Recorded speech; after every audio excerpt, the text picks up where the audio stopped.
Okay નમસ્કાર મિત્રો, હું છું અશ્વિન રામાણી, એમઆર પ્રોડક્ટ ભાવનગર. હવે આપણે આજે એક ફિલ્ડની અંદર આવ્યા છીએ, તો કે આ વિસ્તારની અંદર નવું ફિલ્ડ છે, તો એ ડુંગળીનું ફિલ્ડ છે. આપણી ભાઈનું મોઢે સાંભળવી, એમનું નામ, ગામનું નામ, તાલુકો ને જિલ્લો. તો તમારું નામ? મારું નામ રમેશભાઈ લક્ષ્મણભાઈ ચૌહાણ, ગામ ચોકડી, તાલુકો ચુડા, જિલ્લો સુરેન્દ્રનગર.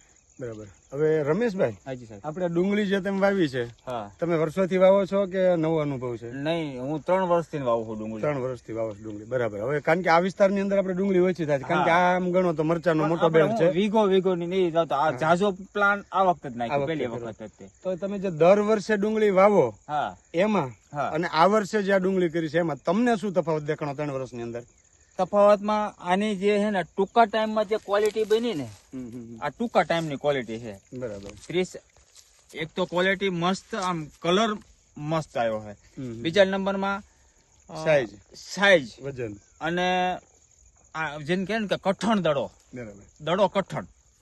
કારણ કે ડુંગળીની ખાસિયત છે, જેટલો કડક દડો હોય ને એટલો વજન પકડે. એટલો વજન પકડે. બરાબર. એટલે આ એવું નથી કે મહેશભાઈ એક જ તે તમારે જે જોઈએ બધા દડા ઉપાડીને જોઈએ, કોઈ બધા સેમ જ ક્વોલિટી. સેમ કોઈ અને નાની મોટી સાઈઝ કેટલી તમને દેખાય છે? હું ને ઈ તમે સાહેબ અરે જોઈ લેજો. તમને નાની મોટી સાઈઝ કેટલી દેખાય છે? નાના બહુ મોટા ઓછી જોવા મળે છે. બહુ ઓછી જોવા મળે છે.